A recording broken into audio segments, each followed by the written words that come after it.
It's now time for a closer look with Lennox Gasper, a program which takes an in-depth look at the government's works in and around communities in Region 10 and how these works are impacting the lives of residents. Hello there and welcome to A Closer Look. I am Lennox Gasper, and with me in studio is the Acting Director of Guyana Tourism Authority, who is Kamarul Bashk. Thank you, Mr. Bashk, for taking the time out to be here on this program. Pleasure. To begin things off with tourism, can you say to us how much has tourism contribute to the local economy, and especially in the event tourism, and how has the pandemic affected this institution, this industry, I should say? Thanks so much, Lennox, for those questions. Firstly, I must say that tourism is a significant contributor to Guyana's economy and to GDP pre-COVID-19 times. And we must mention that, in years 2018 and 2019, contribution to tourism at a very conservative estimate was in excess of 60 billion. It's 62 billion in 2018 and just over 69 billion in 2019. So significant, and those figures make tourism the third largest export sector in country. So very massive after oil and gas and gold. So very, very significant. And the way we calculate it is through visitor expenditure. When people come to travel to the destination, through the Bureau of Statistics, we were able to capture the average expenditure.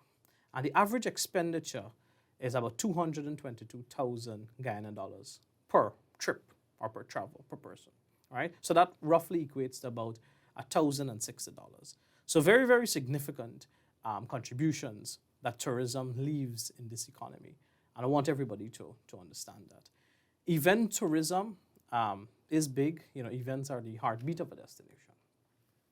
There has been a significant increase in the number of leisure travelers, person who come to enjoy an event or an activity per se. That number has been increasing pre-pandemic times, obviously. We're living in very extenuating circumstances. So having said that, COVID came to Guyana in March of 2020 and has devastated the tourism sector in all facets, all components, really. We've been disproportionately affected than other sectors, and we continue to be from, border closures, quarantining measures, and all those travel restrictions that we had to live with. We continue to be affected, but there's been signs of recovery. What are some of the areas or sectors that were affected directly? So across board, there's been cancellation of bookings, persons just not wanting to come because of the uncertainty, because of the risk involved. So there are tons of bookings, but most of them have been canceled. So that's significant. So and that has a domino effect in that, persons are now laid off because there's no income coming into these lodges and resorts and from cancellation from tour operations as well. So very, very significant. And as I'm saying, it has a ripple effect on everybody. Really. And you were about to speak on the aspect of the recovery. How do you see the recovery? Well, I think firstly, recovery, I must start with vaccination. Vaccination is the ticket out of this, really. And I want everybody who's looking at this program to understand that and to understand the need for vaccination. First, to achieve herd immunity, we need to have everybody on board, right? And that's the only way that we can start any semblance of recovery, really. And vaccination is one, but then we also have the protocols. What we did in the tourism industry is to develop specific protocols for guiding. How does guiding a tour look like now? Do you have to wear masks? Are you social distancing? What are some of the conditions that you're going to put in place? So we develop all of these protocols. And those things that we keep mentioning all the time, wearing of the mask. I know we are not wearing masks because we're 6 feet apart, but I want to re-emphasize that is very important. Washing of the hands, right? So these things need to be maintained if we're to attract these visitors, because they'll be thinking immediately, is this country safe for travel? Is this destination safe? And I want to ensure that everybody play their part really, and that's my plea to everyone. Well, you have spoken on the economic contribution of tourism to our economy. Um, how do you see the social contribution of tourism to our community? Right, and you're hitting the head on the nail with the triple bottom line effect: economic, social, and environmental. Yes. And how does tourism contribute to all this? Social, very, very significant. Again, if you look at these communities in which tourism plays a major role, you'd find that there is a whole lot of social upliftment and development in these areas. There's cross-cultural exchanges that often leads to very positive outcomes. We have several communities that are now almost dependent on tourism, right? You have the Surama and Rewa and Yupukari communities that have developed from the revenue generated sustainably from tourism. So there's great social development that happens because of this here, and not to forget to mention the environmental factors in that the tourism that we support and that we have is sustainable. As you know, we're the best in ecotourism, top nature and adventure-based destination. With the pandemic stifling this sector in some way, particularly the tourism, social development, do you think that person will still have that interest in tourism when this is all behind us? Well, all behind us, that's the big thing. We don't know about that. But I think people will still be interested. I don't think, even though this is a health pandemic, global health pandemic, and it's been challenging to say the least, people in this industry very resilient, very resilient. And we see the light at the end of the tunnel. There will come a day where, this will all come to pass. I don't think there will be a large portion of persons that would, leave the industry. We are preparing ourselves. So the important thing is to be in a state of readiness to host travel safely. And that's what the Guyana Tourism Authority and the Ministry of Tourism, Industry and Commerce, that is what we're looking to do, to facilitate the safe reopening for travelers. The government, in partnership with the private sector, has committed to constructing some 6 international hotels. Can you give us an insight on that? Right. So I think context is important. In last October, there was an expression of interest that was launched from the ministry. And from that expression of interest, it garnered about 30 different expressions, which is a whole lot. Now, there's been several hotels that have applied for permits, acquisition of land, and so forth. There are a few that have started already, and this is a mix between local players as well as international players. We know that the King's Hotel and Residence, they've already acquired a property and they're in the permitting process right now, and construction should be starting shortly. There's also the Aden Hotel that is done by Shore Plus, which is a Best Western branded hotel that is in Rob Street. There is the Marriott Courtyard that is coming on board near the Cheditagan International Airport. I read in the media as well that the H Towers Hotel, that they're in the design phase already as well, and they'll be putting a wrap in that by December. So there's a lot coming through the pipeline, and what this does is, one, increase the accommodation stock, but more so the quality of the accommodation stock in Guyana. So we have just over 3,000 rooms, and with these additional hotels, these 6, it will increase it by 1,000, and further on we'll have more hotels. That increases and expands the amenities and ancillary services much needed to support tourism. Going back to the issue of the partnership, what type of partnership are we actually working towards here? Right. So the partnership would be is that government sees itself as a facilitator. That's what we need to do. We need to attract investments. We need to ensure that the incentives are there for the locals as well as for the foreigners across the board. And we're in the process of reviewing these concessions or the incentive regime, if you like, so that persons can actually tap into this scheme. And it also exists for properties that are already there that are looking to expand or to improve on their services. So you'll find that in the coming months that we will be rolling out a new concession listing, and this is how we will be partnering with these investors locally and internationally to bring these sort of investments into destination Guyana. And what it will do, there's a lot of spill-off benefits to tourism. Tourism is very fragmented, as you know. You'll have employment in the construction phase, you have employment during there, and the various levels of employment will be had, and I'm really happy about the prospect.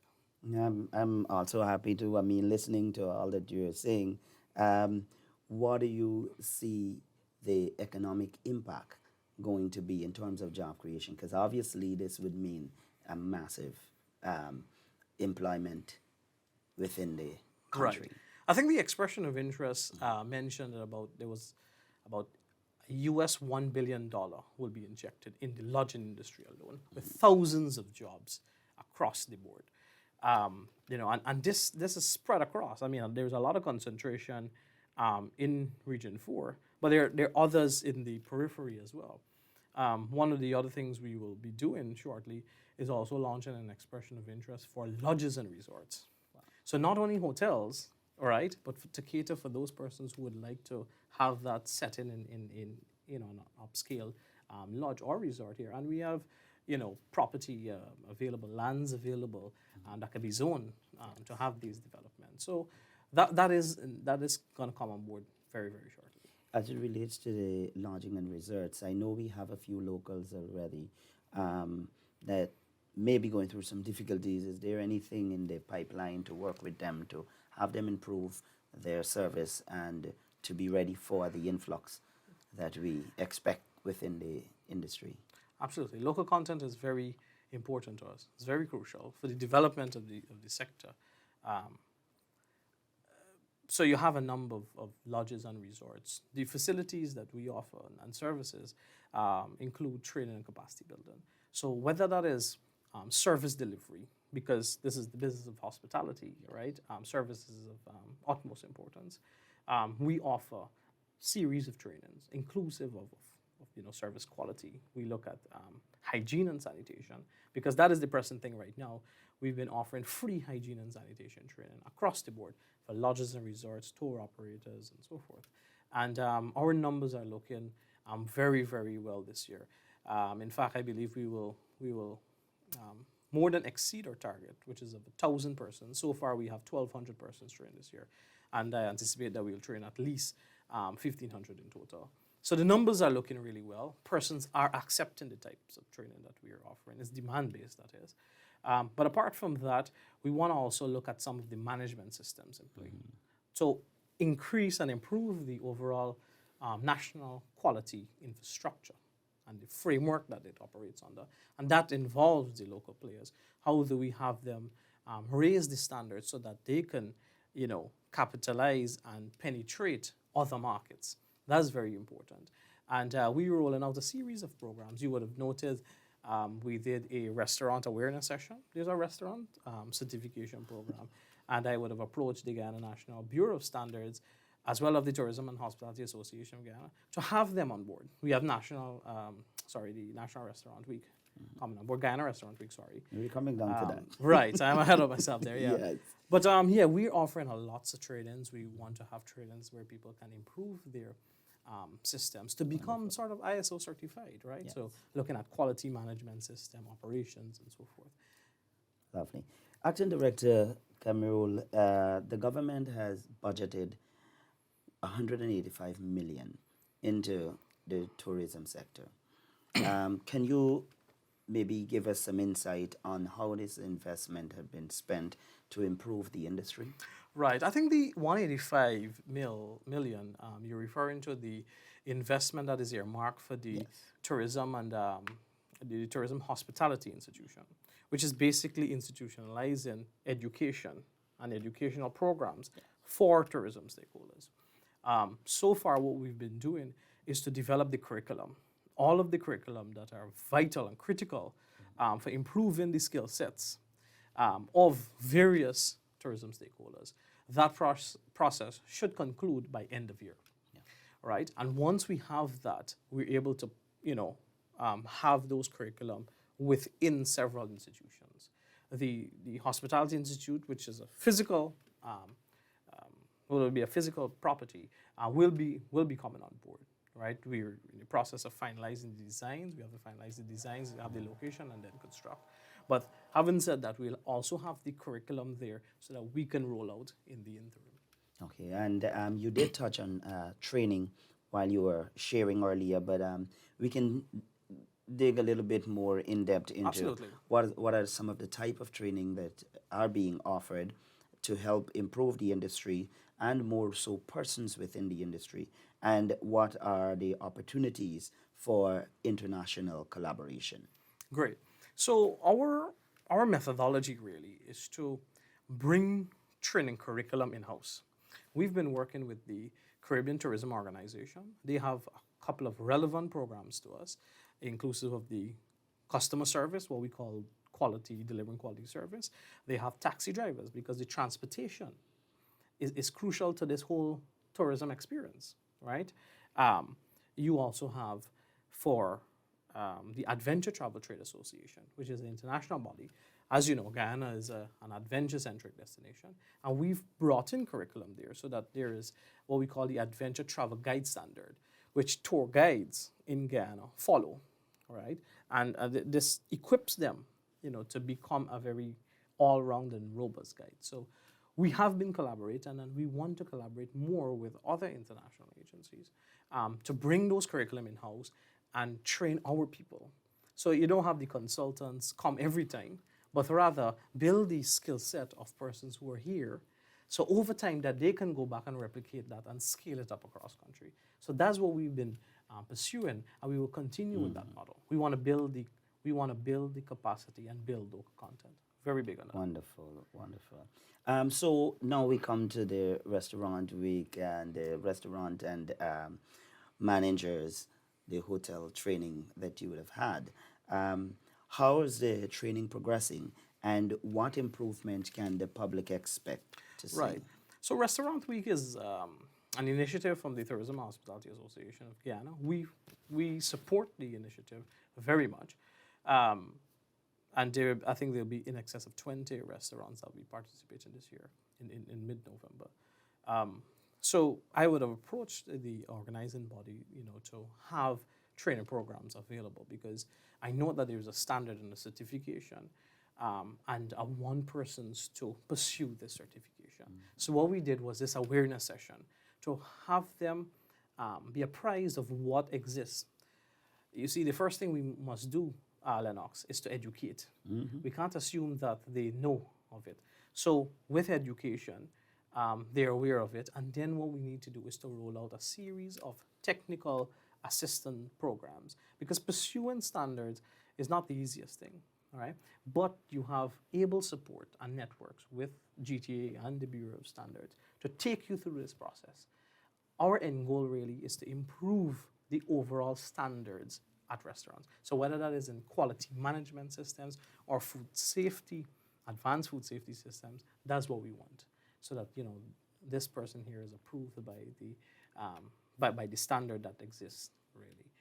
And GTA will be offsetting a significant portion of the training costs for restaurants. Not only for restaurants, but for hotels and anybody else who wants to be a part of it. Our plan here at the GTA is to work with the Bureau to roll out a number of programs for restaurants, bars, hotels, so that they know of all of these standards, and then provide the technical assistance with the view or with the expectation that they will lift those standards.